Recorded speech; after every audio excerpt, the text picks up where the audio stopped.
orúkọ tèmi ni Fatan Masiat. Èmi ni kí sọ pé mi mo tẹ̀lé bàbá Kálà lẹ́yìn ní iléeṣẹ́ wa Radio Topa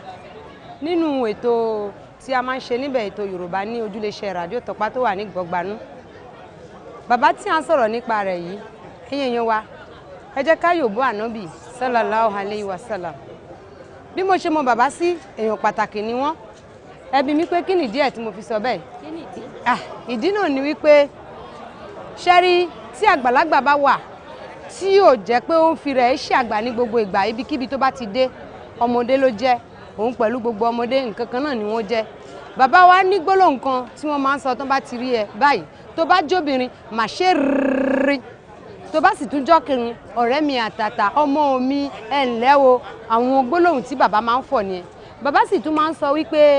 bó tilẹ̀ wù ká pẹ́ láyé tó á pẹ́ lọ́run jù bẹ́ẹ̀ lọ wípé òun ọmọ Akálà òun ó bẹ̀rù òun níbodè níbi tóun dì sí ọjọ́ náà wá tó báyìí bàbá ti bẹ̀rù ẹ̀ níbodè láti ọ̀sẹ̀ tó kọjá. Gbogbo ẹ̀yin jọmọ́ tẹ́ ń gbọ́ mi ní àkókò ọ̀wọ̀ yìí mo rọ̀ yín mo sì bẹ̀ yín ní orúkọ Ànábì wa Muhammad sallallahu alayhi wa sallam tí a bá wà nílé ayé ẹ jẹ́ ká máa gbé ìgbésẹ̀ rere ká máa hùwà rere ká máa sọ̀rọ̀ rere jáde lẹ́nu àti wípé ẹ̀sìn wa tá a bá ń sìn nílé ayé wa ó ṣe pàtàkì. Bàbá yìí jẹ́ nìkan tó jẹ́ pé ó gbé ẹ̀sìn ga lọ́nà wo ni ẹ wo iléeṣẹ́ wa Radio Topa ẹ gbúrò èmi rí kí n bá wọn ṣètò Islam ní iléeṣẹ́ wa Radio Topa bí ó ṣe pé bàbá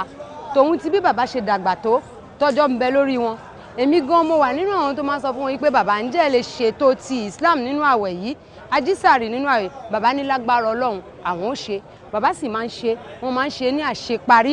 pẹ̀lú wàhálà yìí pé à ń kírun à ń gbàwẹ̀ à ń wá lọ́sàn-án à ń wá lóru láti agogo 2 òru bàbá ti wà nílé iṣẹ́ kó tó di pé àwọn onímọ̀ ẹ̀rọ wọ́n wá sí ẹ̀rọ pé kán ṣiṣẹ́ bàbá ti wà ń bẹ̀. Ọ̀gá wa pẹ̀lú bàbá yìí ọmọ ìyá ni wọ́n o nítorí pé bàbá ti ṣiṣẹ́ nílé iṣẹ́ ó wá tèbè fún àìmọye ọdún kó tó di pé wọ́n tún wá bẹ̀rẹ̀ iṣẹ́ nílé iṣẹ́ Radio Topa láti 99 tó ti bẹ̀rẹ̀ ilé iṣẹ́ yẹn wọn ò tí ì gbowó àkọ́kọ́ tèmi kíní yìí fi débẹ̀ tí mo ti bẹ̀rẹ̀ sí ní bá wọn ṣiṣẹ́ ọmọ wọn ni mo jẹ́ mi ò lè sọ pé òṣìṣẹ́ lájọ jẹ́ fúnra bí ò ṣe pé ọmọ ni bàbá mú mi èmi náà sì mú bàbá ní bàbá tàjọ wà ń bẹ̀. Ẹ̀yin èèyàn wa ibi tá à ń lọ òjìnà bí ò ṣe pé ibi tá a fẹ́ yà sí òun ló pọ̀ kí n gé ọ̀rọ̀ mi ní kúrú nílé ayé wa ẹ jẹ́ ká ṣe rere nítorí bàbá ti rí ìdí tiẹ̀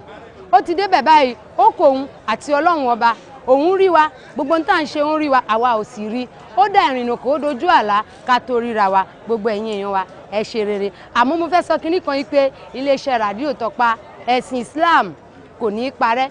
a fẹ́ jí sàrì àní